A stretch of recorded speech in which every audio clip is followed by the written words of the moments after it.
நீங்கள் பார்த்து கொண்டிருப்பது OSS நியூஸ் சேனல். செய்தியை முழுவதும் பாருங்க, சப்ஸ்கிரைப் பண்ணுங்க, ஷேர் பண்ணுங்க, பெல் பட்டனை கிளிக் பண்ணுங்க. தொடர்ந்து செய்தியை பாருங்க. சேலம் ஜங்ஷன் ஜாகிரம்மாபாளையம் ஸ்ரீ காவடி பழனியாண்டவர் ஆசிரமத்தில் மகா கும்பாபிஷேக வைபவம் இன்று நடைபெற்றது. ஆயிரக்கணக்கான பக்தர்கள் கலந்து கொண்டு தரிசனம். சேலம் ஜாகிரம்மாபாளையம் ஸ்ரீ காவடி பழனியாண்டவர் ஆசிரமம் மிகவும் பிரசித்தி பெற்ற கோவில். இந்த ஆசிரமத்தில் அஷ்டபந்தன மகா கும்பாபிஷேக விழாவை முன்னிட்டு கடந்த 3ஆம் தேதி முதல் பல்வேறு விதமான ஹோமம் பூஜைகள் நடைபெற்றன. தொடர்ந்து 164 யாகசாலை பூஜையில் 200 வேத விற்பனர்களால் ஹோமம் நடத்தப்பட்டு வந்தது. விழாவின் முக்கிய நிகழ்வாக கும்பாபிஷேகத்தை முன்னிட்டு அதிகாலை 3 மணி முதல் 6 கால யாக பூஜை மற்றும் ருத்ரம் திருமுறை பாராயணம் நடைபெற்று 164 யாகசாலையில் விசேஷ ஹோமங்கள் செய்யப்பட்டு மகா பூர்ணாவுதி நடைபெற்றது. இதனைத் தொடர்ந்து பூஜையில் வைக்கப்பட்டிருந்த தீர்த்த குடத்தை சிவாச்சாரியர்கள் ஊர்வலமாக எடுத்து வரப்பட்டு பின்னர் ராஜகோபுரத்தின் கும்பாபிஷேகம் நடைபெற்றது.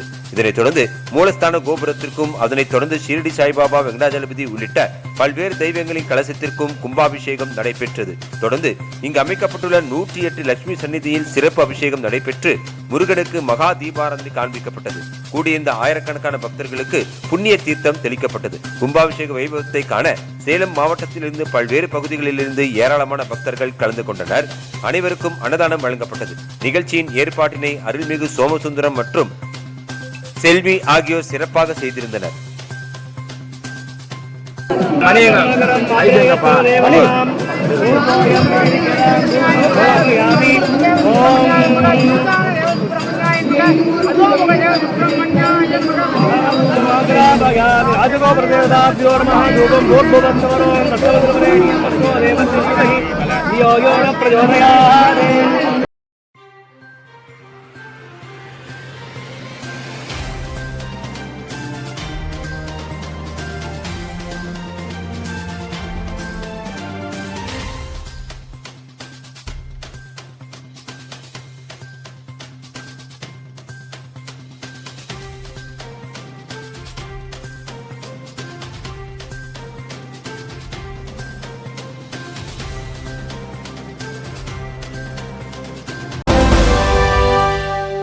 சேலம் புத்திரகவுண்டபாளையம் அருகே உலகிலேயே அதிக உயரம் கொண்ட 146 அடி உயரமுள்ள முத்துமலை முருகன் கும்பாபிஷேகம் வெகு விமர்சையாக நடைபெற்றது. ஹெலிகாப்டரில் முருகனுக்கு மலர் தூவி பிரம்மாண்டம். ஆயிரக்கணக்கான பக்தர்கள் தரிசனம். சேலம் மாவட்டம் ஆத்தூர் அருகே உள்ள புத்திரகவுண்டபாளையம் அருகில் முத்துமலை முருகன் கோவில் திருப்பணி கடந்த 2016ஆம் ஆண்டு தொடங்கியது. முருகன் சிலை வடிவமைக்க திருச்செந்தூர், பழமுதிர்ச்சோலை, பழனி என 6 படை முருகன் ஸ்தலங்களில் இருந்து மண் கொண்டுவரப்பட்டு மலேசியாவில் முருகனை வடிவமைத்த தியாகராஜ ஸ்தபதி அவர்களால் முருகன் திருவுருவச் சிலை கட்டும் பணி துவங்கியது. கடந்த 6 ஆண்டுகளாக கட்டும் பணி நடைபெற்று வந்த நிலையில் இன்று கும்பாபிஷேக விழா வெகு விமர்சையாக நடைபெற்றது. கடந்த 3 நாட்களாக யாகசாலை அமைக்கப்பட்டு ஏராளமான சிவாச்சாரியை கொண்டு வேதங்கள் முழங்க யாகங்கள் நடத்தப்பட்டது. இதனைத் தொடர்ந்து விழாவின் முக்கிய நாளான இன்று கும்பாபிஷேக தினத்தில் பல்வேறு விதமான சிறப்பு யாகங்கள் நடைபெற்று பூர்ணாகுதி நடைபெற்றது. பிறகு பல்வேறு மாவட்டங்களில் இருந்து கொண்டுவரப்பட்ட தீர்த்தத்தை யாகசாலையில் தீர்த்த கலசத்தில் வைக்கப்பட்டு பூஜைகள் நடைபெற்றன. இதனைத் தொடர்ந்து திருவாரூர் சுந்தரமூர்த்தி சிவாச்சாரியார் உள்ளிட்ட ஏராளமான குருக்கள் கலந்து கொண்டு தீர்த்தத்தை ஊர்வலமாக எடுத்து வரப்பட்டன. மேலதாளம் முழங்க மங்கள வாத்தியம் இசைக்க 146 அடி முத்துமலை முருகனுக்கு கும்பாபிஷேக விழா நடைபெற்றது. இதனைத் தொடர்ந்து ஹெலிகாப்டர் மூலம் முருகனுக்கு பூக்கள் தூவப்பட்டது. பின்னர் அங்கு கூடியிருந்த ஆயிரக்கணக்கான பக்தர்களுக்கு தீர்த்தங்கள் தெளிக்கப்பட்டது. சிறப்பு அர்ச்சனை செய்யப்பட்டு 146 அடி முருகனுக்கும் உற்சவமூர்த்தியான முருகனுக்கும் மகா தீபாராதனை காண்பிக்கப்பட்டது. உலகிலேயே மிக பிரம்மாண்டமான 146 அடி முத்துமலை முருகனை காண சேலம் மாவட்டம் மட்டுமல்லாது பல்வேறு மாவட்டங்களில் இருந்து ஏராளமான பக்தர்கள் கலந்து கொண்டு தரிசனம் செய்தனர்.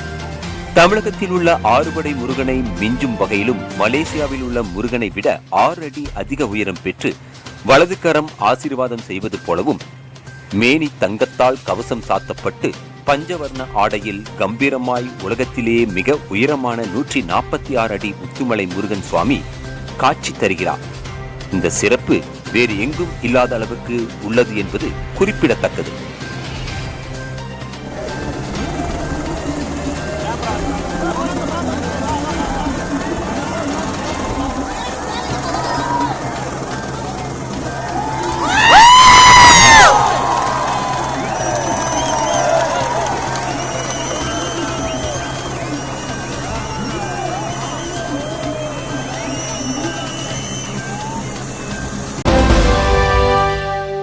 சேலம் பெரியபுத்தூர் சக்தி கோவில் வட்டம் பகுதியில் நேற்று செவ்வாய்க்கிழமை நிலப்பிரச்சனையால் செல்போன் கோபுரத்தில் ஏறி முதியவர் போராட்டம். சேலம் கொண்டலாம்பட்டி அருகே உள்ள பெரியபுத்தூர் சக்தி கோவில் வட்டத்தை சேர்ந்தவர் சகாதேவன். இவர் ஆடு வளர்ப்பு தொழில் செய்து வருகிறார். இவர் அந்த பகுதியில் உள்ள கரடு புறம்போக்கு நிலத்தின் அருகே குடியிருந்து வருகிறார். அங்கு அவர் 40 ஆண்டுகளுக்கு மேல் வசித்து வருவதாக கூறப்படுகிறது. இவர் வசித்து வரும் இடத்தையொட்டி இவரது முன்னோர்கள் வைத்துள்ள பெருமாள் கோவில் ஒன்று இருக்கிறது. இந்த நிலத்தில் தற்போது பெரியபுத்தூர் ஊராட்சி மன்ற தீர்மானத்தின் பெயரில் சகாதேவன் பயன்படுத்தி வந்த புறம்போக்கு நிலத்தில் கீழ்த்தரைமட்ட நீர்த்தேக்க தொட்டி கட்டுவதற்காக ஊராட்சி மன்ற நிர்வாகிகள் உட்பட சம்பந்தப்பட்ட தாலுகா அலுவலர்கள் சென்றுள்ளனர். அதற்கு சகாதேவன் தனக்கு பாதிக்கப்பட்ட நிலத்தில் நீர்த்தேக்க தொட்டி கட்டக்கூடாது என்று அதிகாரியிடம் வாதிட்டார். அது ஒரு புறம்போக்கு இடம் என்பதால் சகாதேவன் வார்த்தையை நிராகரித்து நீர்த்தேக்க தொட்டி கட்டுவதற்கு ஏற்பாடுகள் செய்யப்பட்டன. இந்த நிலையில் தண்ணீர் தொட்டி கட்டுவதற்கு எதிர்ப்பு தெரிவித்து அந்த பகுதியில் இருந்த சுமார் 75 அடி உயரமுள்ள செல்போன் கோபுரத்தில் ஏறி நின்று போராடத் தொடங்கினார். உடனே அங்கிருந்த கொண்டலாம்பட்டி காவல்துறையினர் மற்றும் தாலுகா அதிகாரிகளும் நீண்ட நேரம் சகாதேவனிடம் இறங்கும்படி கேட்டுக்கொண்டார். இந்த நிலையில் சகாதேவன் கீழே இறங்கவில்லை. இதைத் தொடர்ந்து செவ்வாய்ப்பேட்டை தீயணைப்பு படையினர் வந்து அவரை இறக்கி வரும்படி பேச்சுவார்த்தை நடத்தியுள்ளனர். அதிகாரிகளின் வலியுறுத்தலை ஏற்காத சகாதேவன் மீண்டும் செல்போன் கோபுரத்தில் ஏறி போராட்டத்தை தொடர்ந்தார். இதனையடுத்து மறுபடியும் தீயணைப்பு துறையினர் அழைத்து வரப்பட்டார். அசம்பாவிதம் ஏற்படாமல் இருக்க கீழே வலைகள் விரிக்கப்பட்டு பாதுகாப்பான முறையில் நீண்ட நேரத்துக்கு பிறகு இரவு 9 மணிக்கு சகாதேவனை மீட்டு சேலம் அரசு மருத்துவமனைக்கு அனுப்பி வைத்தனர். இந்த சம்பவத்தால் அந்த பகுதியில் பரபரப்பு நிலவியது. மத்திய அரசு 21 நாட்களுக்குள் டீசல் வரி மற்றும் சுங்க வரி கட்டணத்தை குறைக்கவில்லை என்றால் விரைவில் வேலைநிறுத்த போராட்டம் அறிவிக்கப்படும் என மாநில லாரி உரிமையாளர்கள் சம்மேளன பொருளாளர் தன்ராஜ் இன்று பேட்டி. சேலத்தில் மாநில லாரி உரிமையாளர்கள் சம்மேளன தமிழ்நாடு பொருளாளர் தன்ராஜ் இன்று கூறும்போது, தமிழகத்தில் டீசல் விலை மின்னல் வேகத்தில் உயர்ந்து வருகிறது. தற்போது 1 லிட்டர் டீசல் 100 ரூபாய்க்கு விற்பனை செய்யப்பட்டு வருகிறது. தமிழகத்திற்கு பல்வேறு மாநிலங்களுக்கு 4 லட்சத்திற்கும் மேற்பட்ட லாரிகள் காய்கறி உள்ளிட்ட அத்தியாவசிய பொருட்கள் ஏற்றி செல்லப்படுகிறது. நாள்தோறும் பல 100 கிலோமீட்டர்கள் கடந்து வரும் லாரிகள் தற்போது டீசல் விலை ஏற்றம் காரணமாக பெரும் நஷ்டத்தை சந்தித்து வருகின்றோம். எனவே மத்திய அரசு டீசல் விலையை குறைக்க வேண்டும். சுங்க கட்டணத்தை பல மடங்கு உயர்த்தியுள்ளது. இதனையும் குறைக்க வேண்டும். 3 வாரத்திற்குள், அதாவது 21 நாட்களுக்குள் மத்திய அரசு டீசல் விலையை குறைக்க வேண்டும். அவ்வாறு டீசல் மற்றும் சுங்க வரியை குறைக்கவில்லை என்றால் மாநில லாரி உரிமையாளர்கள் சம்மேளனம் ஒன்றிணைந்து மிகப்பெரிய வேலை நிறுத்த போராட்டம் நடத்தப்படும் என இன்று தெரிவித்தார். இந்த டீசல் விலை, சுங்க கட்டண உயர்வை குறைக்கணும், இன்சூரன்ஸ் பிரீமியத்தை ஏற்றக்கூடாது போன்ற 3 முக்கிய அத்தியாவசியமான எங்களுடைய செயல்பாட்டுகளை இது பண்ணி தெரிவிச்சிருக்கிறோம் மத்திய அரசுக்கு. அந்த கோரிக்கைகள் 21 நாளில் எங்களுக்கு நிறைவேற்றப்படலைன்னா மீண்டும் எங்களுடைய சிம்டாங்கிற அமைப்பு திரு சண்முகப்பா அவர்கள் முன்னிலையில் நடைபெறுகிறது. அந்த கூட்டத்தில் ஒரு முக்கியமான முடிவு, வேலை நிறுத்த போராட்டம் அறிவிக்கப்படும். எப்போ என்னங்கிறத அறிவிக்கப்படுங்கிறது தான் அன்றைக்கி எங்கள் சிம்டாவினுடைய ஆலோசனை கூட்டத்தில் தெரிவிக்கப்பட்டிருக்கு. அரசு உதவி பெறும் இருபாலர் கல்லூரியை மகளிர் கல்லூரியாக மாற்ற எதிர்ப்பு தெரிவித்து கல்லூரியை முற்றுகையிட்டு இந்திய மாணவ சங்கத்தினர் போராட்டம். சேலம் சவுடேஸ்வரி அரசு உதவி பெறும் இருபாலர் கல்லூரியை நடப்பு கல்வியாண்டு முதல் மகளிர் கல்லூரியாக மாற்ற கல்லூரி நிர்வாகம் முடிவெடுத்து அறிவிப்பு வெளியிட்டுள்ளது. இதனை கண்டித்து இந்திய மாணவர் சங்கம் சார்பில் கல்லூரி முன்பு கண்டன ஆர்ப்பாட்டம் நடைபெற்றது. இதனைத் தொடர்ந்து சேலம் மாவட்ட ஆட்சியர் அலுவலகத்தில் கோரிக்கை மனு அளிக்கப்பட்டது. சேலம் மாநகரம் கொண்டலாம்பட்டி ரவுண்டானா அருகில் செயல்பட்டு வரும் அரசு உதவி பெறும் சவுடேஸ்வரி இருபாலர் கல்லூரி செயல்பட்டு வருகிறது. 1500க்கும் மேற்பட்ட மாணவர்கள் உயர்கல்வி படித்து வரும் நிலையில் கல்லூரி நிர்வாகம் நடப்பு கல்வி ஆண்டில் மகளிர் கல்லூரியாக மாற்ற முடிவு செய்து அறிவிப்பை வெளியிட்டுள்ளது.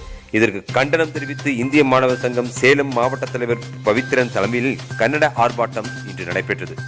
மேலும் போராட்டத்தில் ஈடுபட்ட இந்திய மாணவர் சங்கத்தினர் மாநில தலைவர் ஏ.டி. கண்ணன் பேசும்போது, சேலம் சவுடேஸ்வரி இருபாலர் கல்லூரி அரசு உதவி பெறும் கல்லூரியாக செயல்பட்டு வருகிறது. மாணவ மாணவியர்கள் உயர்கல்வி கனவை நனவாக்கி வரும் கல்லூரியை மகளிர் கல்லூரியாக மாற்ற கல்லூரி நிர்வாகம் முடிவு செய்துள்ளது. மாணவர்களின் உயர்கல்வி பயிலும் வாய்ப்பு பறிபோகும் அபாயம் ஏற்படும். எனவே சேலம் மாநகரில் மகளிருக்கென 2 கல்லூரிகள் செயல்பட்டு வருகிறது. சவுடேஸ்வரி கல்லூரியை மகளிர் கல்லூரியாக மாற்றினால் அதில் கல்வி பயிலும் 500க்கும் மேற்பட்ட மாணவர்களின் நிலை கேள்விக்குறியாக மாறும் எனவும், சேலம் சவுடேஸ்வரி கல்லூரியில் அதிக எண்ணிக்கையில் மாணவர்கள் கல்வி பயின்று வருவதாகவும், சேலம் மாநகர மக்கள் தொகை 15 லட்சத்திற்கும் அதிகம் உள்ளது. மாணவிகளுக்கு என 2 கல்லூரிகள் உள்ள நிலையில் மாணவர்களுக்கு தனியாக எந்த கல்லூரியும் இல்லை. ஆகவே சவுடேஸ்வரி கல்லூரியை தொடர்ந்து இருபாலர் கல்லூரியாக நீடிக்க மாவட்ட நிர்வாகம் நடவடிக்கை எடுக்க வேண்டும் எனவும், மகளிர் கல்லூரியாக மாற்றும் உத்தரவை ரத்து செய்ய வேண்டும் எனவும் தெரிவித்தார்.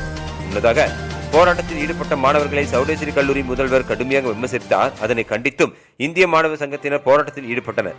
தகவல் அறிந்த கொண்டலாம்பட்டி காவல்துறையினர் மாணவர்களை சமாதானப்படுத்தி மாவட்ட ஆட்சியர் அலுவலகத்தில் புகார் அளிக்குமாறு தெரிவித்ததை தொடர்ந்து சேலம் மாவட்ட ஆட்சியர் அலுவலகத்தில் புகார் மனு அளிக்கப்பட்டது. இதில் இந்திய மாணவர் சங்கத்தின் முன்னணி நிர்வாகிகள் உள்ளிட்ட பலர் பங்கேற்றனர்.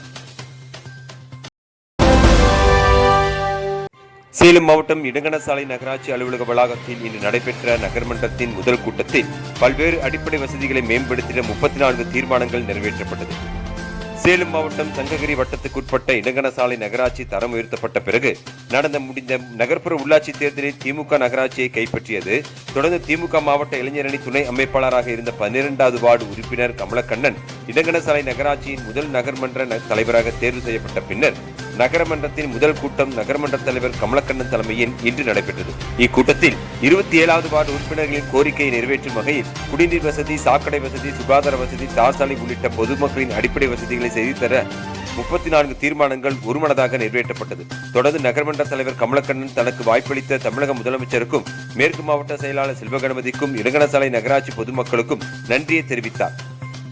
இடங்கணசாலை நகராட்சிக்கு உட்பட்ட கே நகரில் உள்ள ஏரி அனைத்து வார்டு உறுப்பினர்களின் ஒத்துழைப்போடு மேட்டூர் அணையின் உபரி நீரை கொண்டுவர நடவடிக்கை எடுக்கப் போவதாகவும் பொதுமக்களின் அனைத்து பிரச்சனைகளையும் போர்க்கால அடிப்படையில் தீர்க்கப் போவதாகவும் கூறினார். அப்போது நகர்மன்ற துணைத் தலைவர் தளபதி மகுடஞ்சாவடி ஒன்றிய திமுக செயலாளர் பச்சமுத்து உட்பட திமுக நிர்வாகிகள், வார்டு உறுப்பினர்கள் என பலரும் கலந்து கொண்டனர். சேலம் மாவட்டம் இளம்பிள்ளை அடுத்துள்ள தப்பக்குட்டை பகுதியில் குடிநீர் கேட்டு காலி குடங்குள்ள 100க்கும் மேற்பட்ட பெண்கள் சாலை மறியலில் ஈடுபட்டதால் பரபரப்பு. சேலம் மாவட்டம் இளம்பிள்ளை அடுத்த தப்பக்குட்டை ஊராட்சிக்குட்பட்ட காளிங்கனூர், கருப்பு கவுண்டனூர் உள்ளிட்ட பகுதிகளில் 400க்கும் மேற்பட்ட குடியிருப்பு வீடுகள் உள்ளன. இப்பகுதிக்கு கடந்த 2 மாதங்களாக முறையான குடிநீர் வராததால் ஆத்திரமடைந்த பகுதி பெண்கள் காலி குடங்களுடன் காளியானூர் பேருந்து நிறுத்தம் பகுதியில் அவ்வழியே வந்த அரசு பேருந்தை வழிமறித்து சாலை மறியலில் ஈடுபட்டனர். இது குறித்து தகவல் அறிந்து வந்த மகுடஞ்சாவடி காவல்துறையினர் மற்றும் ஊராட்சி நிர்வாகத்தினரும் சமரச பேச்சுவார்த்தைக்கு பின்னர் அனைவரும் கலைந்து சென்றனர். இதனால் அந்த பகுதியில் சுமார் 1 மணி நேரத்துக்கும் மேலாக போக்குவரத்து பாதிப்பு ஏற்பட்டது.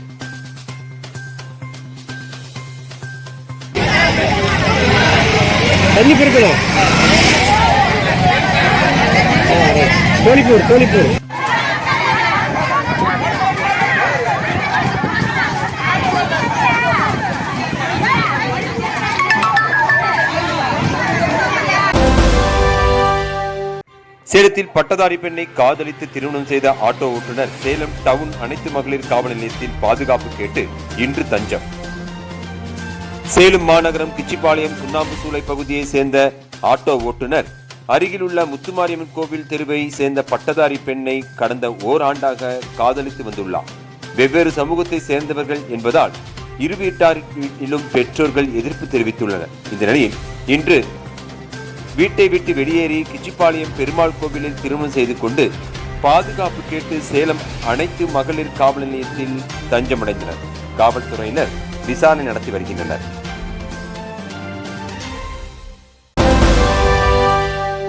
சேலம் கண்ணங்குறிச்சி வாலிபரிடம் கிரெடிட் கார்டு மூலம் நூதன முறையில் 2,45,000 ரூபாய் மோசடி குறித்து புகார். சைபர் கிரைம் காவல்துறையினர் இன்று விசாரணை. சேலம் கண்ணங்குறிச்சியை சேர்ந்தவர் சாந்தகுமார். இவரது செல்போன் எண்ணுக்கு தாங்கள் பயன்படுத்தும் கிரெடிட் கார்டுக்கு சம்பந்தப்பட்ட வங்கியில் இருந்து பரிசு தொகை வந்துள்ளது. எனவே வங்கி கணக்கு விவரங்களை ஆன்லைன் தெரிவிக்கும்படி குறுஞ்செய்தி வந்தது. இதை நம்பி அவர் வங்கி கணக்கு விவரங்களை ஆன்லைனில் தெரிவித்து உள்ளார். சிறிது நேரத்தில் கிரெடிட் கார்டை பயன்படுத்தி 2,45,000 பொருட்களை வாங்கி இருப்பதாக அவரது செல்போன் எண்ணுக்கு மீண்டும் குறுஞ்செய்தி வந்தது. இதனால் அவர் அதிர்ச்சி அடைந்தார். பின்னர் குறுஞ்செய்தி வந்த எண்ணை தொடர்பு கொண்ட போது சுவிட்ச் ஆஃப் செய்திருப்பது தெரிய வந்தது. இது குறித்து சாந்தகுமார் சைபர் கிரைம் காவல் நிலையத்தில் புகார் அளித்தார். அதன் பேரில் காவல் ஆய்வாளர் வழக்கு பதிவு செய்து 2,45,000 ரூபாய் மோசடி குறித்தும் மர்ம நபர் ஆசாமி குறித்தும் இன்று விசாரணை நடத்தி வருகின்றனர். சேலம் மல்லூர் காவல் நிலையத்தில் இன்று மக்கள் குறைதீர்க்கும் முகாம் நடைபெற்றது. சேலம் மாவட்ட காவல் கண்காணிப்பாளர் ஸ்ரீ அபினவ் உத்தரவின் பேரில் மல்லூர் காவல் நிலையத்தில் குறைதீர்க்கும் முகாம் இன்று நடைபெற்றது. இந்த முகாமிற்கு சேலம் ரூரல் துணை காவல் சூப்பரண்ட் தையல் நாயகி தலைமை வகித்தார். இதில் மல்லூர் காவல் நிலையத்தில் நிலுவையில் இருந்த 8 புகார்களின் மீது மனுதாரர்கள் எதிர்மனுதாரர்களை அழைத்து விசாரித்து நடவடிக்கை எடுக்கப்பட்டு வழக்குகள் முடித்து வைக்கப்பட்டது. அதேபோல் நடப்பு புகார்கள் மீதும் விசாரித்து நடவடிக்கை எடுக்கப்பட்டது. இதில் மல்லூர் காவல்துறை காவல் ஆய்வாளர் கலையரசி உள்ளிட்ட ஏராளமான காவல்துறையினர் கலந்து கொண்டனர்.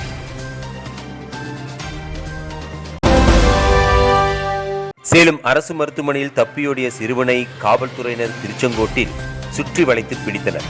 இன்று நீதிமன்றத்தில் ஆஜர்படுத்தி கூர்நோக்கு இல்லத்தில் ஒப்படைக்க காவல்துறை நடவடிக்கை. நாமக்கல் மாவட்டம் திருச்செங்கோட்டை சேர்ந்த 17 வயது சிறுவன் திருட்டு வழக்கில் நாமக்கல் டவுன் காவல்துறையால் கைது செய்யப்பட்டான். அவன் சேலம் நீதிமன்ற வளாகத்தில் உள்ள கூர்நோக்கு இல்லத்தில் தங்க வைக்கப்பட்டிருந்தார். நீதித்துறை நடுவர் கலைவாணி கடந்த 27ஆம் தேதி கூர்நோக்கு இல்லத்தில் ஆய்வு மேற்கொண்டார். அப்போது சிறுவனின் கன்னங்கள் வீங்கிய நிலையில் இருந்தது. எப்படி வீக்கம் ஏற்பட்டது என கேட்டபோது என்னை கண்காணிப்பாளர் அடித்து விட்டார் என சிறுவன் தெரிவித்தார்.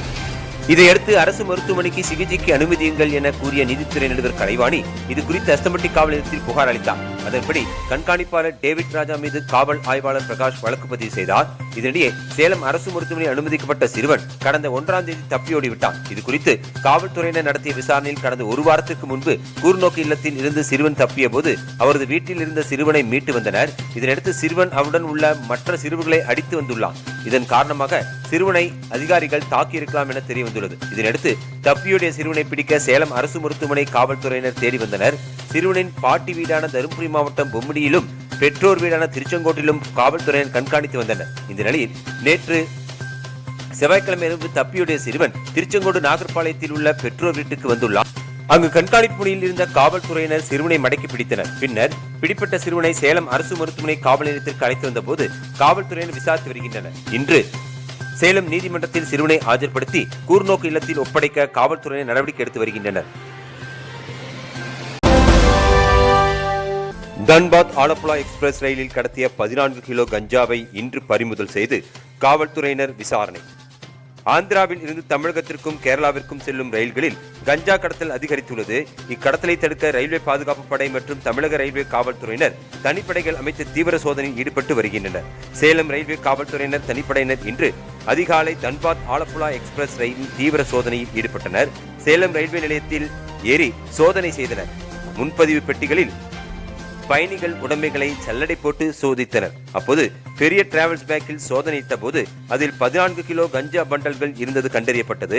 ஆனால் அந்த பேக்கை கொண்டு வந்தது யார் என தெரியவில்லை. பெட்டியில் இருந்த பயணிகளிடம் விசாரித்த போதும் கண்டுபிடிக்க முடியவில்லை. இதனையடுத்து பறிமுதல் செய்யப்பட்ட கஞ்சாவை சேலம் ரயில் நிலையத்தில் காவல்துறையினர் ஒப்படைத்தனர். ரயில்வே காவல்துறையினர் இது குறித்து வழக்கு பதிவு செய்து ரயிலில் கஞ்சா கடத்தி வந்த நபர்கள் பற்றி விசாரணை நடத்தி வருகின்றனர். சேலம் சூரமங்கலம் ஆசாத் நகரில் வாலிபரிடம் 1,58,000 ரூபாய் மோசடி பணத்தை இன்று சைபர் கிரைம் காவல்துறையினர் மீட்டு நடவடிக்கை. சேலம் சூரமங்கலம் ஆசாத் நகரை சேர்ந்தவர் சாகுல். இவரின் வங்கிக் கணக்கு காலாவதியாகிவிட்டதாக செல்போனுக்கு குறுஞ்செய்தி வந்தது. பின்னர் அது தொடர்பாக வந்த லிங்கை கிளிக் செய்து வங்கி விவரங்களை பதிவிட்டார். இதனடுத்து சிறிது நேரத்தில் 1,58,000 ரூபாய் எடுக்கப்பட்டுள்ளதாக தகவல் வந்தது. இதனை பார்த்து அதிர்ச்சியடைந்த அவர் சேலம் சைபர் கிரைம் காவல் நிலையத்தில் புகார் அளித்தார். அதன் பேரில் காவல் ஆய்வாளர் சந்தோஷ்குமார் வழக்கு பதிவு செய்து விசாரித்தார். அதில் சாகுலிடம் இருந்து எடுக்கப்பட்ட பணத்தில் 1,58,000 ரூபாய் பேடிஎம் மூலம் மின் கட்டணம் செலுத்தப்பட்டிருப்பது தெரியவந்தது. பின்னர் இது குறித்து சைபர் கிரைம் காவல்துறையினர் பேடிஎம்மின் சட்டப்பிரிவுக்கு தகவல் தெரிவித்தனர். அந்த பணம் மோசடியாக எடுக்கப்பட்டு செலுத்தப்பட்டுள்ளதாக தெரிவித்தனர். இதனையடுத்து அந்த 1,58,000 ரூபாயை சாகுலின் வங்கிக் கணக்கில் மீண்டும் செலுத்தி சைபர் கிரைம் காவல்துறையினர் இன்று நடவடிக்கை. சேலம் பொன்னவாப்பேட்டை தெற்கு ரயில்வே தெரு பகுதியில் மதுபோதையில் பணம் கேட்டு தகராறு செய்து துப்புரவு பணியாளரை தாக்கிய 2 பேரை நேற்று செவ்வாய்க்கிழமை கைது செய்து காவல்துறையினர் விசாரணை. சேலம் பொன்னவாப்பேட்டை தெற்கு ரயில்வே தெருவை சேர்ந்தவர் முகமது அலி, துப்புரவு பணியாளர். இவர் நேற்று செவ்வாய்க்கிழமை அதே பகுதியில் துப்புரவு பணியில் ஈடுபட்டுக் கொண்டிருந்தார். அப்போது அங்கு அரிசிப்பாளையத்தை சேர்ந்த குணசேகரன் மற்றும் திருச்சி ஸ்ரீரங்கம் அம்மா மண்டபத்தைச் சேர்ந்த சூசை என்ற சக்திவேல் ஆகியோர் மது அருந்திக் கொண்டிருந்தனர். இவர்கள் இருவரும் முகமது அலியிடம் பணம் கேட்டு தகராறில் ஈடுபட்டனர். அவர் பணம் இல்லை என தெரிவித்ததால் முகமது அலியை சரமாரியாக தாக்கினர். இதில் அவருக்கு மண்டையில் பலத்த காயம் ஏற்பட்டது. இதனையடுத்து அங்கிருந்தவர்கள் அவரை மீட்டு அரசு மருத்துவமனையில் அனுமதித்தனர். இது குறித்த புகாரின் பேரில் அம்மாப்பேட்டை காவல்துறையினர் குணசேகரன், சக்திவேல் ஆகிய இருவரையும் நேற்று செவ்வாய்க்கிழமை கைது செய்து விசாரணை மேற்கொண்டு வருகின்றனர்.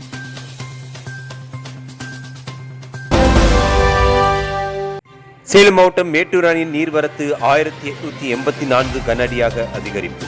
நீர் இருப்பு 71.73 TMC உள்ளது. காவிரி நீர்பிடிப்பு பகுதிகளில் பெய்யும் மழையை பொறுத்து ஒகேனக்கல் மற்றும் மேட்டூர் அணைக்கு நீர்வரத்து அதிகரிப்பதும் சரிவதுமாக உள்ளது.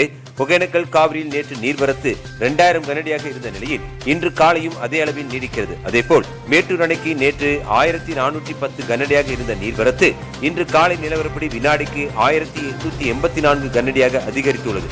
அணையிலிருந்து குடிநீர் தேவைக்காக வினாடிக்கு 1500 கனஅடி வீதம் தண்ணீர் திறக்கப்படுகிறது. அணையின் நீர்மட்டம் 105.19 அடியாகவும் நீர் இருப்பு 71.73 TMC உள்ளது.